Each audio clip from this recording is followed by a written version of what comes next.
இன்ஸ்டோ சீரியல்ல அடுத்து வர எபிசோட்ல என்ன மாதிரியான ட்விஸ்ட் எல்லாம் இருக்க போகுதுங்கிறத இந்த வீடியோவில் பார்க்கலாம். இப்போ சரவணன் வந்து சொல்றாங்க, மயிலு சீக்கிரம் போயிட்டு உன்னுடைய ஆதார் கார்டை எடுத்துட்டு வா போன்னு சொல்லிட்டு இருக்காங்க. உடனே அதுக்கு மயிலு வந்து, மாமா இப்போ சாப்பிட வேண்டிய நேரம், சாப்பிட்டு அதுக்கப்புறமா நான் எடுத்துட்டு வந்து தரேனே, இப்போ என்ன மாமா அர்ஜென்ட்டுன்னு சொல்றாங்க. என்ன மயிலு என்ன பேசிட்டு இருக்க? நான் தான் வந்து மக்கள் தொகை கணக்கெடுக்கிறதுக்காக ஆதார் கார்டு வேணும்னு சொல்றாங்க, அதனால எனக்கு ஆதார் கார்டு வேணும் நான் சொல்றேன் இல்லைன்னு சொல்லிட்டு இருக்காங்க. இதை கேட்ட உடனே வந்து இப்போ நம்ம கோமதி, டேய் சரவணா விடுடா, அவ போயிட்டு ஆதார் கார்டு எடுத்துட்டு வராத போயிட்டு வரா, எடுத்துட்டு வந்து கொடுப்பா, இப்போ வந்து சாப்பிடலாம் எல்லாரும் வாங்கன்னு சொன்னதும் உடனே செந்தில், இல்லம்மா எங்களுக்கு சாப்பாடு வேண்டாம், நாங்க கோட்டஸ்க்கு கிளம்புறோம்னு சொல்றாங்க. மீனா வா போகலான்றாங்க. உடனே மீனா கோமதி கிட்ட செய்கை காட்டுறாங்க, அத்தை ப்ளீஸ் வேண்டான்னு சொல்லுங்கன்னு சொல்லிட்டு சொன்னதும் உடனே செந்தில் கிட்ட வந்து, இங்க பாருடா வள்ளி முடுக்க எல்லாரும் பட்டாசு வெடிச்சுட்டு எல்லாம் இருப்பாங்க, இப்ப நீ போகணுமா, தேவையில்லாத டிஸ்டர்பன்ஸ் எதுக்காக போயிட்டுக்கிட்டு வேண்டான்னு சொல்றாங்க. உடனே அதுக்கு செந்தில், நான் மீனாவை எப்படி சேஃபா கூட்டிட்டு போகணுமோ அப்படி சேஃபா கூட்டிட்டு வருவேன், உங்களுக்கு எந்த கவலையும் வேண்டாம், நான் கிளம்புறேன்னு சொல்றாங்க.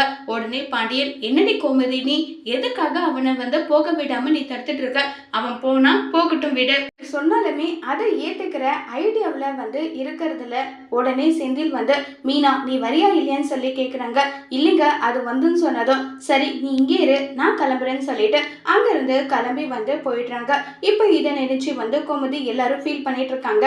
அவன் போனா போகட்டும், நீ அதை நினைச்செல்லாம் வருத்தப்பட்டுட்டு எல்லாம் இருக்காத, அவன் அவன் இன்னைக்கு ஒரு நாள் போனா போகட்டும் விட நல்லா சொல்லிக்கிட்டு இருக்காங்க. அது எப்படி விட முடியும்னு சொல்லிட்டுலாம் இருந்தா, அங்க பார் அவன் வேறனே போறேன்னு சொல்றவங்க கிட்டலாம் நாம எதுவும் சொல்ல முடியாதுன்னு சொல்லிட்டு சொன்னதும் வேற வழி இல்லாம சரி வாங்க எல்லாரும் சாப்பிடலாம் வாங்க வாங்கன்னு சொல்லிட்டுலாம் இருக்காங்க.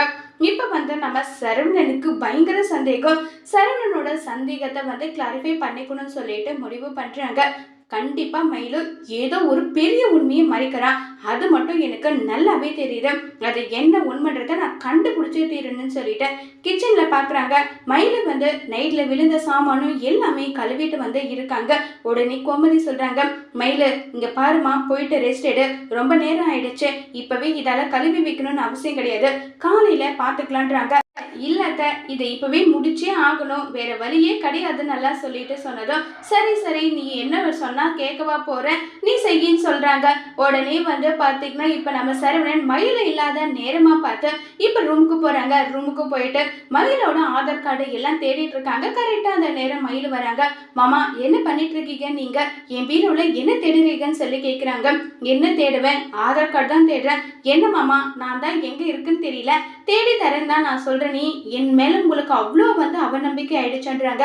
நீ ஏதோ பெரிய விஷயத்த மறைக்கிற, எனக்கு உன்னுடைய வயசு மேல சந்தேகமா இருக்கு, அந்த சந்தேகத்தை கிளாரிஃபை பண்ணிக்கணும்னு தான் நான் இதை பண்றேன்னு சொல்றாங்க. உடனே மாமா மாமான்னு சொல்லிட்டு கதறிட்டு இருக்க. இந்த சத்தம் எல்லாமே கோமதிக்கு பாண்டியன் ரெண்டு பேருக்குமே கேட்டுது.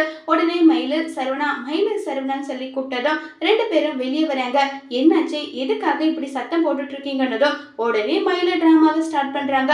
அத்தை மாமா இவங்க ஏன் இப்படி பண்ணிட்டு இருக்காங்கன்னு தெரியல, இதுக்கு மேலே நான் வாழா வேட்டியா இருந்தாலும் பரவாயில்ல, நான் என் வீட்டுக்கே போயிடுறேன் மாமா, என்னாலலாம் இவர் கூட குடும்பம் நடத்த முடியாதுன்னு சொல்லி பயங்கரமா வந்து அல்ட்ராசிட்டி எல்லாம் பண்ணிட்டு இருக்காங்க. சரவணன் உண்மையை சொல்ல வராங்க. அப்ப கூட ஏண்டா சரவணா நீ மட்டும் தான் ஏதோ ஒழுக்கமா இருக்கு நினைச்சா, நீ ஏண்டா அந்த பொண்ணு படாத பாடுபடுத்திட்டு இருக்க, என்னதாண்டா உனக்கு பிரச்சனை, ஏண்டா இப்படி எல்லாம் பண்ணிட்டு இருக்கன்னு சொல்லிட்டு ரொம்பவே கோபப்பட்டு வந்து பேசிட்டு இருக்காங்க. அப்பா இல்லப்பா நான் சொல்ல வரதை கேளுங்க, நான் என்ன சொல்ல வரேன்னு சொன்னா கூட போதும் நிறுத்துடா, இனிமே அந்த பொண்ணுகிட்ட தேவையில்லாம ஏதாவது பண்ணிட்டு இருந்தா அவ்வளவுதான் சொன்னதோ ஒழுங்கா போடான்னு சொல்லி அனுப்பி வைக்கிறாங்க. உடனே மயிலு வந்து, நான் ஏதோ ஒரு சின்ன தப்பு பண்ணிட்டேன், அதுக்காக நீங்க கொடுக்குற தண்டனை ரொம்ப பெருசுன்றாங்க. ஏண்டி இப்ப வேணும்னா தப்பிச்சுக்கலாம், உன்னுடைய டிராமா கதையை என் வீட்டுல இருக்கவங்க வேணும்னா நம்பலாம், ஆனா உன்னை பத்தி எனக்கு நல்லா தெரியும், ஒரு நாள் இல்ல ஒரு நாள் நீ மறைச்சிருக்க ஒட்டுமொத்த உண்மையும் நான் கண்டுபிடிச்சே தீருவேன், அதுக்கப்புறம் இருக்க உனக்குன்னு சொல்லிட்டு கோபமா வந்து சரவணன் அங்கிருந்து கிளம்பி போயிடுறாங்க. இப்ப மயிலு என்ன பண்றதுன்னு தெரியாம ஒரு பக்கம் ரொம்ப வருத்தத்துல இருக்காங்க. அடுத்ததா வந்து பாத்தீங்கன்னா நம்ம கோமதியை கூட்டிட்டு பாண்டியன் ஒரு விசேஷத்துக்கு போறாங்க.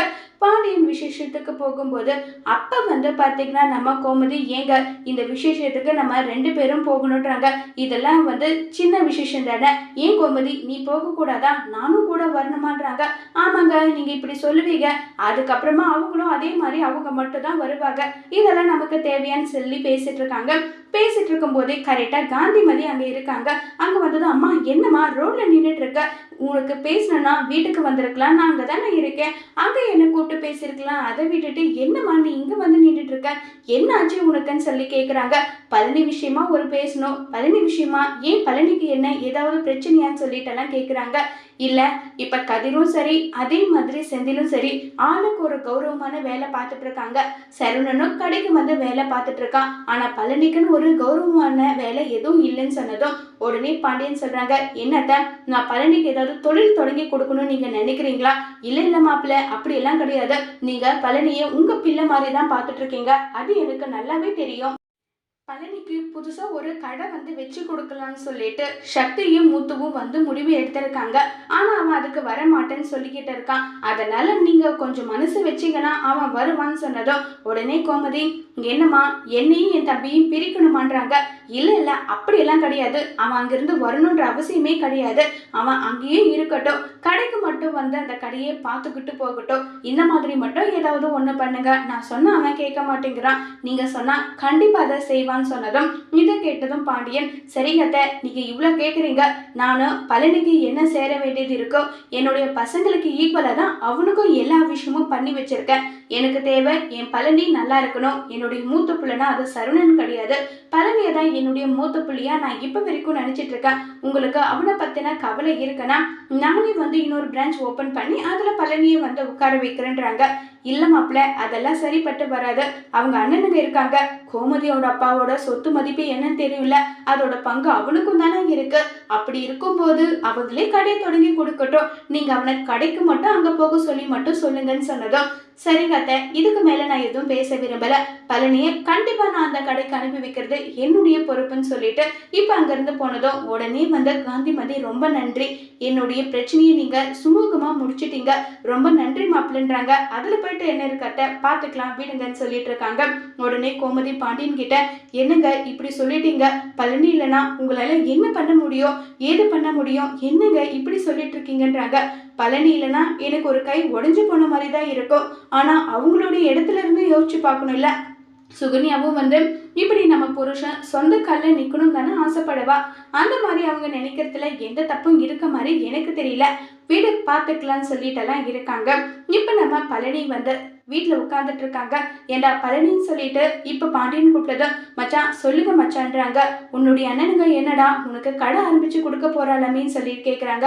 மச்சான் நானே அதை உங்ககிட்ட சொல்லலான்னு தான் இருந்தேன், ஆனா அதை எப்படி ஆரம்பிக்கிறதுன்னு எனக்கு தெரியல, இதுல என்னடா இருக்கு, நீ தொழில நல்லபடியா வரணும்னா அதுக்கு கண்டிப்பா முதல்ல சப்போர்ட் பண்றாள் நானா தான் இருப்பேன், நீ தாராளமா அந்த கடையில போயிட்டு வேலை பாருன்னு சொல்றாங்க. மச்சான் நிஜமாவா? ஆமாண்டா, இதுல கோபப்படலாம் எதுவும் கிடையாது, நீ அங்கேயும் இருக்கலாம் இங்கேயும் இருக்கலாம், புரியுதான்றாங்க. மச்சான் இப்படி எது நீங்க ஸ்போர்ட்டிவா எடுத்துப்பீங்க நான் நினைச்சு கூட பார்க்கல, ரொம்ப நன்றி மச்சான்னு சொல்லிட்டு பழனி பாண்டியனை கட்டி பிடிச்சி ரொம்பவே சந்தோஷப்பட்டுட்டு இருக்காங்க. சுகன்யா இதே மாதிரி கொஞ்சம் கொஞ்சமா வந்து இவங்களோட மனசை மாத்தி நம்ம இவங்கள இங்கிருந்து கூட்டிட்டே போயிடணும்னு சொல்லிட்டு முடிவு பண்றாங்க. அதே மாதிரி சுகன்யா நினைச்சபடி நடக்குமா இல்லையங்கிறத வரப்போற எபிசோட்ல வெயிட் பண்ணி பார்க்கலாம். தேங்க்யூ.